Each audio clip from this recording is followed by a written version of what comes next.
I think someone was just in my house. I don't know what to do. I'm honestly still terrified, but hoping I imagined it. I, 18F, live at home with my two parents and my daughter, 2F. I'm on winter break from college and have been picking up more shifts since my mom is off work and willing to watch her, so I have extra money. I was on my phone watching TikTok with my child in front of me playing with one of her Christmas gifts. Suddenly, I hear the back door slam shut and what sounds like running water. I get up, and sure enough, the back door is unlocked with the outside door wide open, and the kitchen sink is running. Our house has a basement, so the stairs are in a small room by the kitchen, so it's essentially two back doors. I was the last person in the kitchen beforehand, and the water was off. I let the dogs in, so both doors were shut because the cool air can go through the glass door. We also have cats, but none were in the kitchen. And while the living room, the room I'm in now, is attached to the kitchen, there's about a 3-foot piece of wood acting as a gate so my daughter can't get into things like the pet food, the water bowl, trash, litter box, stove, etc. So it could not have been here. I locked all the doors and all the windows on the first and second floor. While upstairs, we only have 2 windows that can be unlocked, and when double checking, I saw a figure moving in the alley behind our garage. Our garage has motion activated lights that went off as soon as I stepped into the kitchen, meaning that if someone was inside, they would have triggered it. I'm terrified. I don't want to wake my dad up in case no one is there and I sound crazy. I'm hoping I imagined it or it's a bunch of coincidences. For instance, the motion lights go off at every cat, rabbit, or even the neighbor's dog. But I had to turn off the sink, and the door I shut was open. I don't know what to do. We've all thought that someone was frogging because certain windows will be open that have no reason to be. Doors will be unlocked, or random things will appear, like men's pants that were slightly bigger than my size. They weren't mine and far too small to be my dad's because I could fit into them. I'm 5'4", and my dad is over 6 feet tall. I'm lost at what to do, so whoever came into my house and turned on the faucet of all things, let's not meet. Next time, I'm just going to wake up my dad and tell him that I think there's an intruder, but I'm hoping you guys can tell me things to help me believe it's made up. Update. First of all, apologies if this is the wrong way to update, or if the story does not make much sense. Not only was I terrified, but this was my first post. To acknowledge some messages I got first. 1. The house is old. Very old. Built in the 1860s.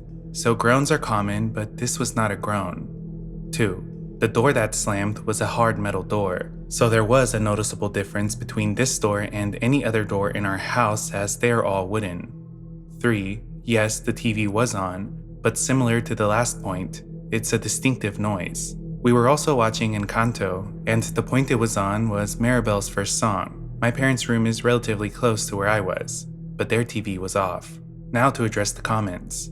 Yes, I do know I should have instantly woken up my parents or called the cops, but I was so paranoid at first that I completely felt like it would have done nothing, as they would have been gone very quickly. To leave our backyard from the door is probably about 10 steps, and they could have disappeared in the alley.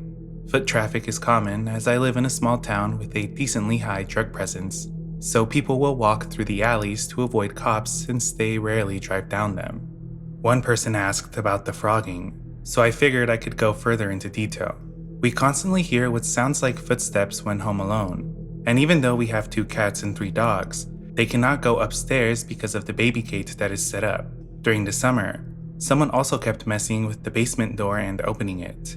The door wasn't a simple knob, it was a weird half door with a broken lock, so you had to literally push the wall away from the door while also pushing the door to get it open. You had to shut it essentially the same way. Because my dad was remodeling it, he made sure to shut it every time so that none of the dogs accidentally stepped on a nail. About twice a week, my dad would come home to it open, so he built a new door with a lock. Only he has the key, and changed the back door lock, which he again is the only one with the key. There was also one day when my mom asked me if I had snuck out, because my dad came home and saw one of the window screens missing and out on the roof. He investigated and found that not only was the window unlocked, but also had white dust which showed hands coming in. To make it worse, it was in my daughter's room, so he immediately put the screen back and nailed the window shut. I think so at least. I just know it cannot be opened. Now onto the actual update. About 3 minutes after the post and probably 8 minutes after the actual events, I realized I was being fucking stupid. If it was just me, I wouldn't have cared. But my daughter changed my life around, and I would do anything to protect her. As I was filling her milk cup, preparing to wake my dad and be screamed at, I heard faint tapping outside the house on the glass door. I paused before hearing a loud bang on it. I did what anyone would have done and threw my kid's cup on the ground, ran, and tripped on the gate. I grabbed my daughter and ran into my parents' room and yelled, "There's someone outside!" My dad woke up and grabbed his gun and checked the outside of the house while my mom called the police. They did a small check and said they didn't find any proof someone was there. But I don't think I was crazy. I know I heard it. They've been gone for about an hour, but I'm just now updating because my daughter is asleep. She's in my room. I don't have a lock on my door, but I did push a desk in front of it to keep it shut. I don't have to worry about my window because it faces the front of the house where nothing is underneath it. The window is also broken and will not open from the bottom. Thank you to everyone who commented, even if it was calling me a dumbass for being scared. I don't see any more updates, but if something else that's weird happens, I probably will. Even if it's just a small coincidence. Also, if someone could maybe message me and tell me how to properly update if I did it wrong, I would appreciate it. Have a better night than me, everyone. Edit. One of the comments mentioned it could be my baby daddy messing with me as it's the same house I live in now as I did when we were together. I said he moved away, but there was a funeral in town of one of our mutual friends, and there's a possibility he could be there. I will update on that as well. Update.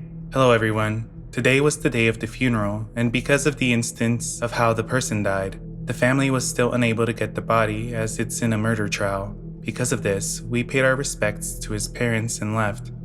While leaving, I saw a person resembling my ex from behind, so I just quickly drove away. I apologize if it's not the dramatic update you hoped for. One of you guys sent me a link to buy cameras, and those will arrive next Thursday. The morning after the incident, though, I retold my mom what happened, and she looked at me horrified. We tried slamming the back door, and couldn't get it to perfectly match. We tried our heavy wooden gate, and inside it sounded almost exactly like it, meaning someone was still in our backyard at the least. She also said she noticed the basement had its light on. The door remains locked, but there's a small hole in our bathroom floor you can use to see it. It's off now, and can only be turned on if actually in the basement. So if it comes back on, I will look at the cameras and double check along with just checking at its notifications. I see this being the last update, unless something dramatic happens. Bumble BFF date gone wrong. Hi guys, I wanted to share a story that happened a little over a year ago. Remember not to meet strangers from online. I, 24F, moved across the country for the first time. I didn't know anyone, and my line of work is not great for meeting people. I downloaded Bumble BFF as a way to meet friends in my area. I spoke to a few girls, and the first meetup I went to went astonishingly well. So I decided to give it another go, and met with a girl. Let's call her Amber. Amber and I had spoke over BFF for a few days before we decided to meet up for brunch. We meet at a coffee shop, and I notice as soon as she approaches me that she doesn't look too much like her photos. It wasn't a stark difference, but enough to notice. It seemed like the photos could have been of a sister or cousin, or maybe she is just really good at taking pictures. I didn't mind too much as this was not a real date, but it was the first red flag. Within moments of meeting, she immediately starts trauma dumping. During the conversation, she mentions how she doesn't drive and she also has 2 young children. We sit for a while, and it was like I couldn't get a word in. She was bulldozing the whole conversation. I was trying to think of a way to politely leave, but since she doesn't drive, I felt guilty leaving her alone. I finally tell her I need to hit the ladies' room and get on with the rest of my day. She offers to walk me to the restroom. For context, this coffee shop was at an outdoor outlet mall. We had to walk all the way across the mall to reach the restroom, as it wasn't close. While I'm in the stall, I hear, "Mommy!" And when I open the stall, she is now holding a toddler. I'm thinking, where did this child just appear from? She seems just as surprised as I do. She introduces her toddler, who then hisses at me. Kids are strange sometimes, but it just added to the weird energy. I wash my hands and exit the bathroom to see a man with a stroller. She exits the bathroom and introduces her boyfriend. He's very unfriendly, and she pressures me to say hello to her baby in the stroller. I hesitantly pull the cover down and say hello. The baby starts crying, and I feel very uncomfortable. I thank her for meeting with me, and I watch her and her boyfriend walk off to their car.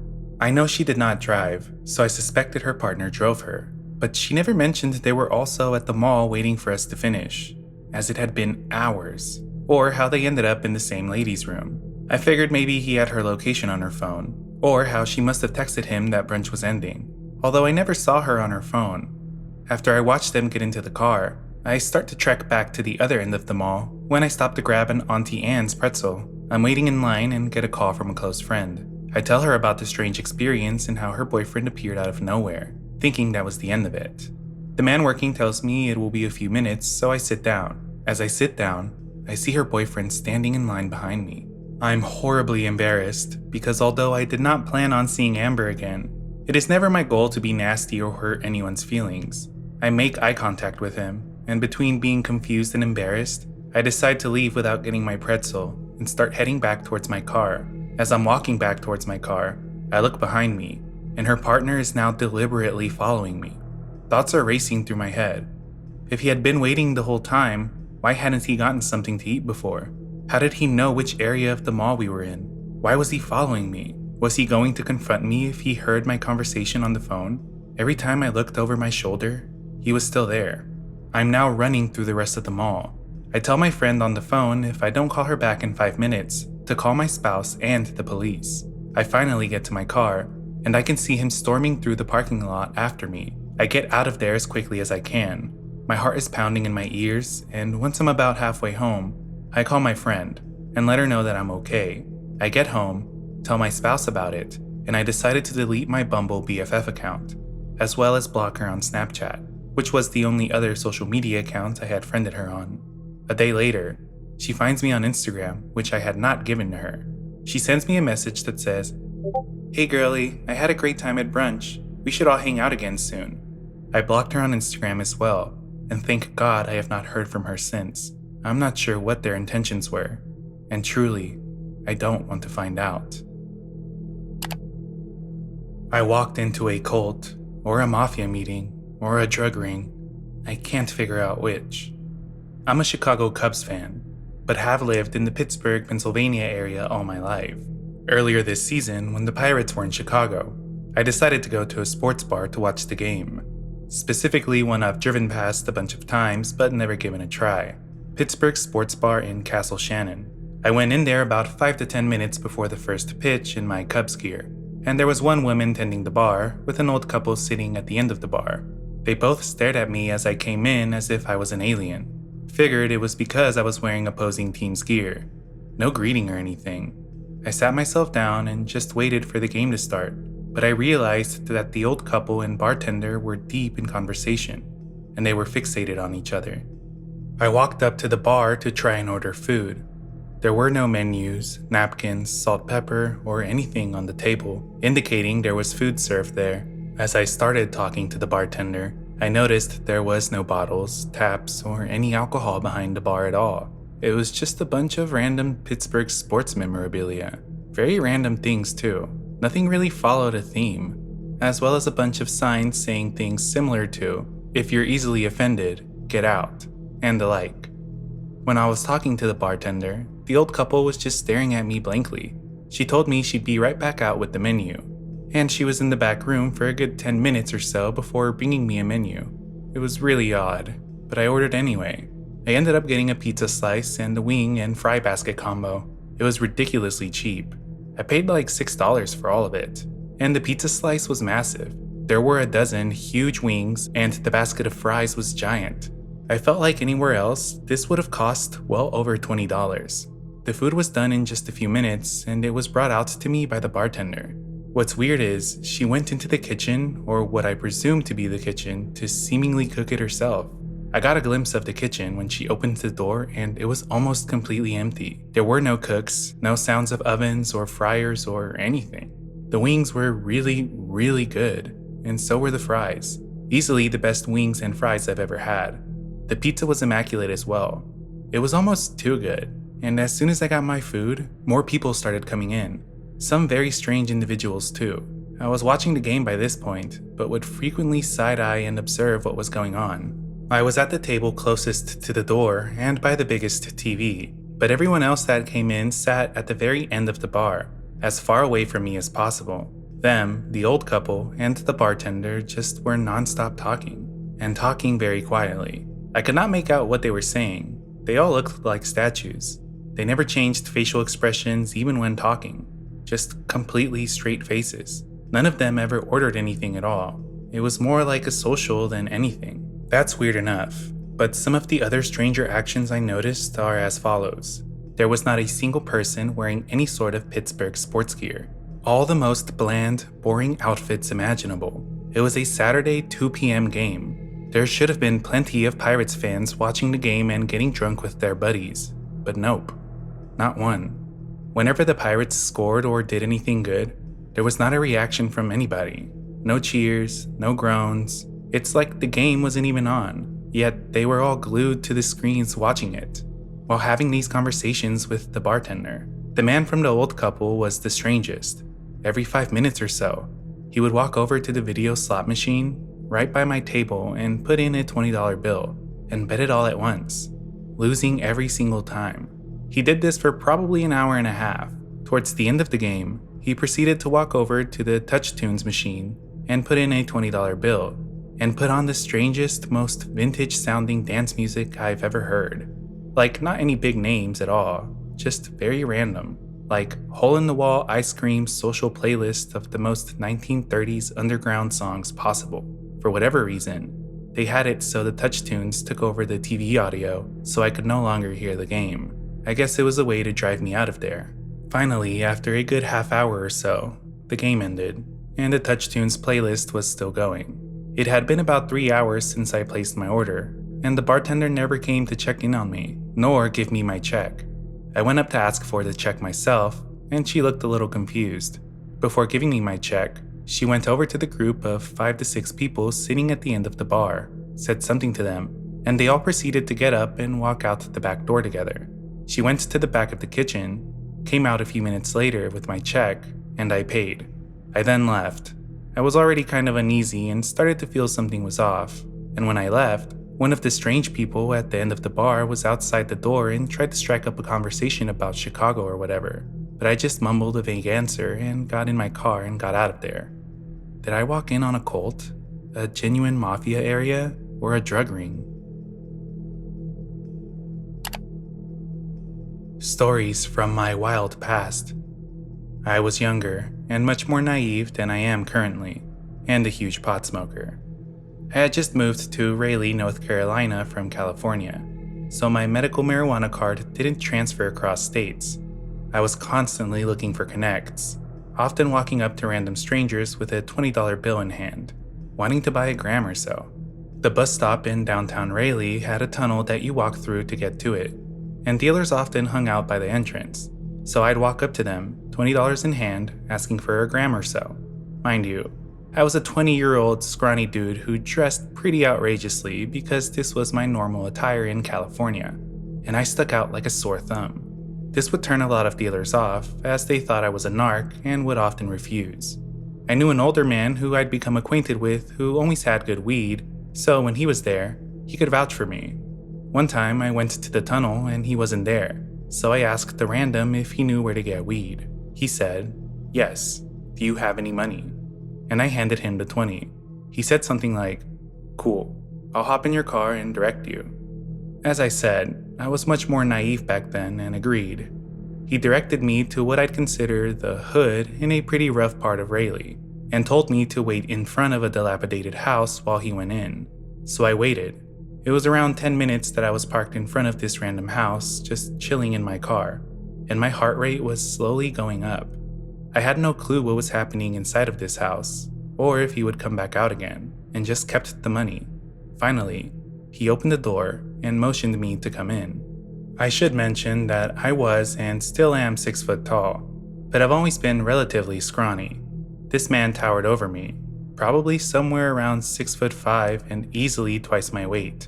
Anyways, I followed him inside of this house. The lights were all off, and immediately upon opening the door, I realized it was a hoarder house. He told me to follow him, and I walked on and over piles of garbage, through a small walkway cut through the piles and into a tiny bedroom. He opened the door, and inside was more trash. On the bed, the floors, just everywhere I looked. Sitting on the bed was an old, fat lady in a nightgown.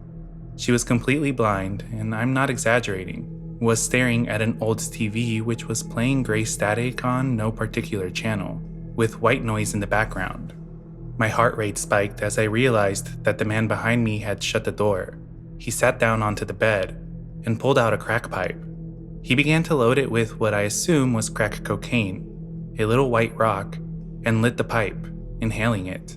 He coughed and passed the pipe to the lady, who took a big hit and began mumbling random incoherent things. I was beginning to have an anxiety attack as the man passed the pipe to me. I said, "No thanks, man. I just wanted to find some weed. I don't smoke anything else." He said, "Smoke this." And I said again, "No thanks, man. I really just wanted weed." And before I could finish, he said, "Nah, man, smoke this." At this point, I was feeling incredibly uncomfortable and really intimidated. As I started, this guy was way bigger and taller than me.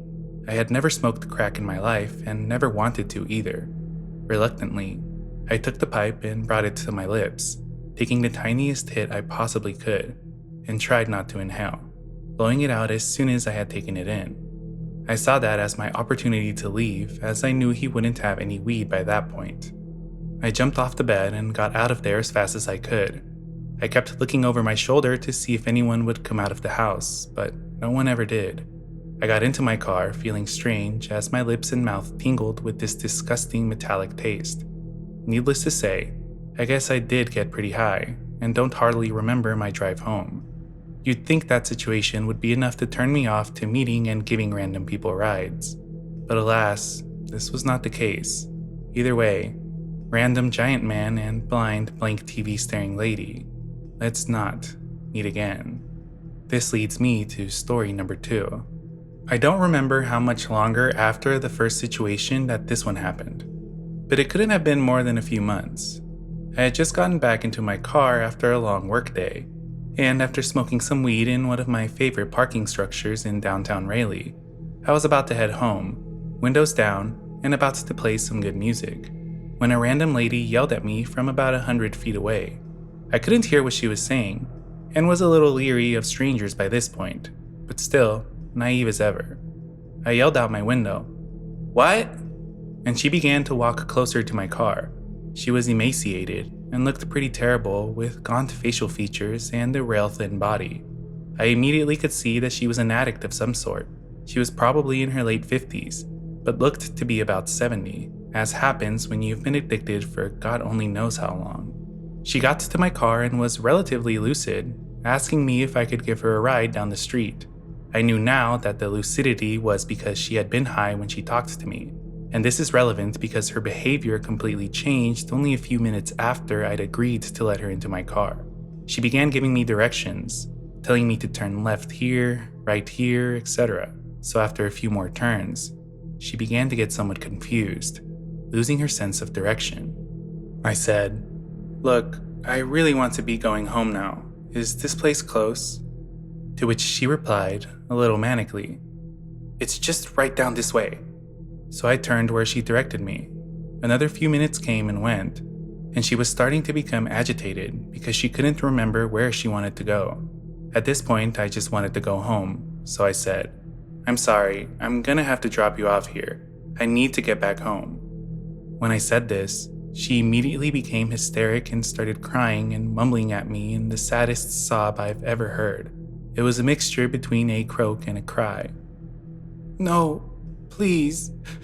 It's just right here. Please." And she tried to grab my steering wheel and pull it up towards a street that I had been hoping she wasn't leading me down, as at the time, I had known it was a place where all manner of dealings went down.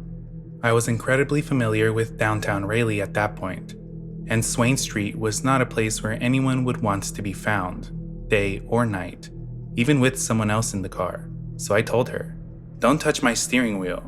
You need to get out right now." And I pulled the car to the side of the curb onto Swain Street. She proceeded to put her skinny hands around my throat, half-heartedly choking me and begging me to keep going. I was more annoyed than worried at that point, as she was so frail that I knew she couldn't hurt me. So, unfortunately, I obliged. I drove further down the street and saw at least 20 men open carrying guns, dealing from the corner of the street, hanging out on porches, and smoking weed and crack. I was immediately nervous and just wanted to get the hell out of there and go home to lay down. I pried her hands off my neck and said, "If you touch me again, you're getting out of my car." I should have kicked her out long before that. However, she then said to me, "Pull over right here." So I did. Immediately, 3 or 4 dudes started canvassing my car, looking through the windows. She rolled down my passenger window and started yelling at anyone who would listen. "Hey, hey!" And a man walked up to my car. I'm trying to make myself small as I'm in way over my head by this point. The guy says, "What you want?"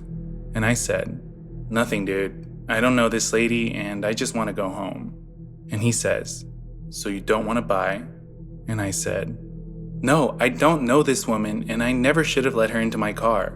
And he then says, "Okay, I'm gonna help you out. I see her staying over by the corner across the street. She strips for money.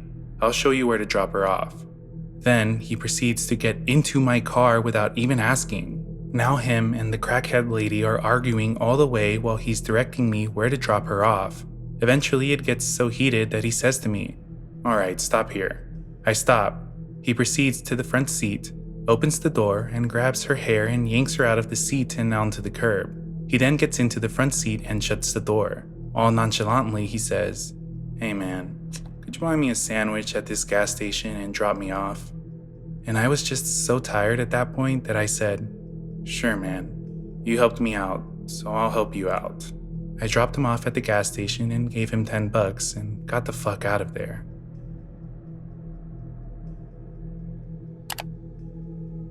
One of the scariest moments in my life. I try to stay soft and not too much details. I have 2 stories I wish I could forget, but they'll probably never leave me. I am almost 30, and it's time to get this off my chest. I was 16 at the time, and I used to work occasionally with a family member to earn a bit of pocket money. During breaks, I would secretly go outside and smoke a cigarette. The employees from the neighboring business would come out at the same time. There was this man, around 45 years old, who often smoked at the same time as me. We made small talk about customers, weather, mall gossip, nothing special. One day, he told me he had just moved near my place. He knew where my family lived because they were on good terms.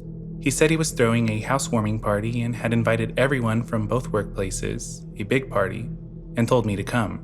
At that age, I was incredibly naive. I loved going out because I felt deeply lonely and sad. Never had a boyfriend, boring life, etc. Any excuse to escape from home felt good. So on the day, I went, rang the doorbell, and he opened it. He let me in and immediately locked the door behind me, putting the key in his underwear. I looked and quickly realized something was wrong. There was no one else there. I asked where everyone was, and he said they had already come earlier and left. I reminded him that he had said the party started at 2 p.m., but he mumbled something about them coming earlier. Great. I soon noticed he was tipsy. We talked for about 5 minutes, then he offered to show me the house, which honestly was very nice. When we reached the bedroom, he said, "Here's your room. Look, you even have a big walk-in closet just for you. I can make more space if you need." In my head, I was like, "Error 404. I laughed nervously and said something like, "Haha, you're right, you're funny." We went back to the living room, sat down, and then he suddenly jumped on me, trying to, He touched under my clothes, kissed me, partially removed his clothes, so I tried to push him away, and luckily he was more drunk than I thought. One big kick was enough to knock him to the floor. Sitting there confused, he said, "I don't understand. You don't want to? All those times you smiled at me, waved to say hello, talked to me while smoking, laughed at my jokes." I felt pure disgust rising inside me. Those words made my stomach turn. His stupidity made me dissociate. I told him I appreciated talking to him at work, but that was it. We were just colleagues. I left it vague because I was afraid he might get angry, and that's when he completely lost it. My ex-wife has the same name as you. She has the same beauty mark, the same mixed origins, the same face, hair, body. You're her twin. And better. When I saw you, I couldn't believe my eyes. You're so beautiful, like a younger, sweeter version of her. That bitch. Anyway, we'll see how we're going to arrange the house for you. Our future children, buying it wasn't the hard part. That's when I knew I was in real danger. Honestly, I saw myself die every time his heavy body leaned towards me. A man twice my size, drunk, psychotic, the full package. At some point, he went to the bedroom to pee. With how much alcohol he had, it took him a good 10 minutes. He asked me to come with him, but I said no, I'm tired. During that time, I called one of my co-workers, the man who was responsible for me at work. I explained everything and begged him to get me out. Unfortunately, he wasn't in town.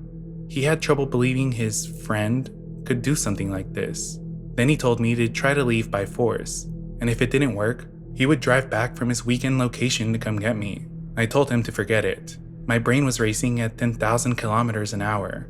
He told me to stay calm and call the police, but I had to hang up because the psycho came out of the bathroom. If you're wondering why I didn't call my parents, it's simple.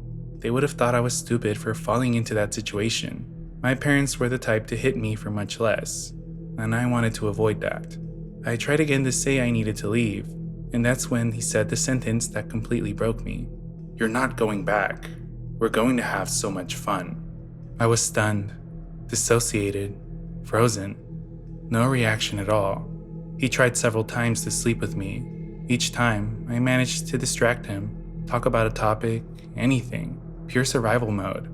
I told myself my only chance was to play along until I found a way out.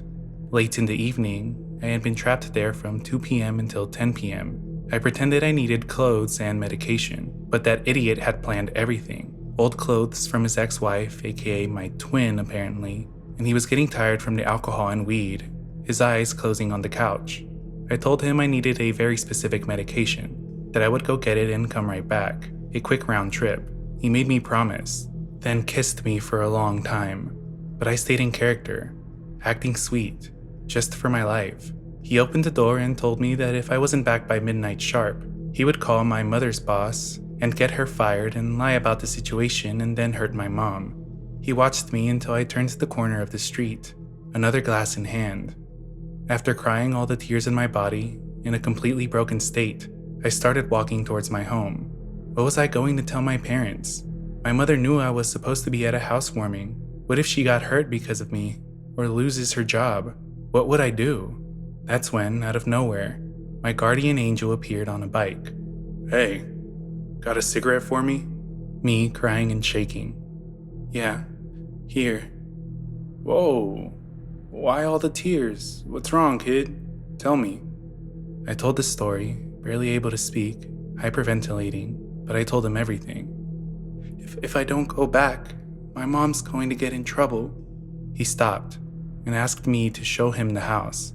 I refused to go back, but he convinced me I'd be safe. So we walked a bit, and I showed him exactly where it was. He said, "All right, I've already seen him.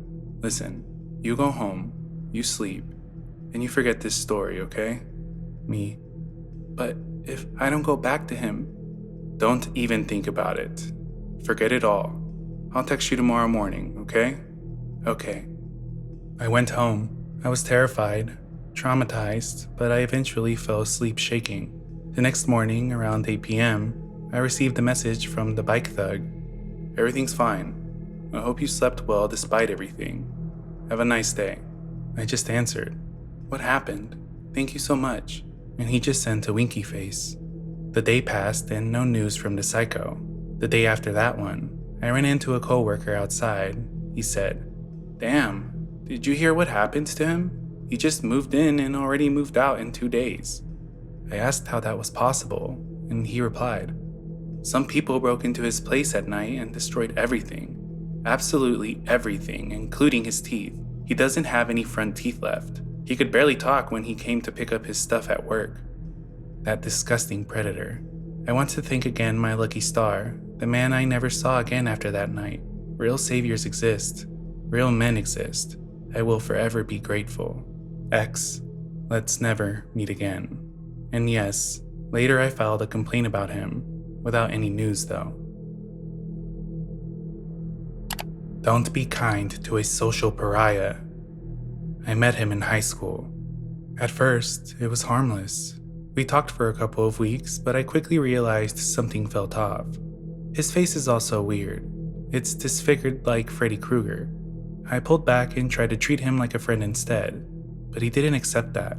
Instead, he inserted himself into my social circle, talking to my friends, former friends, and anyone who would listen, spreading a false narrative about me. If I didn't give him attention, he became verbally abusive.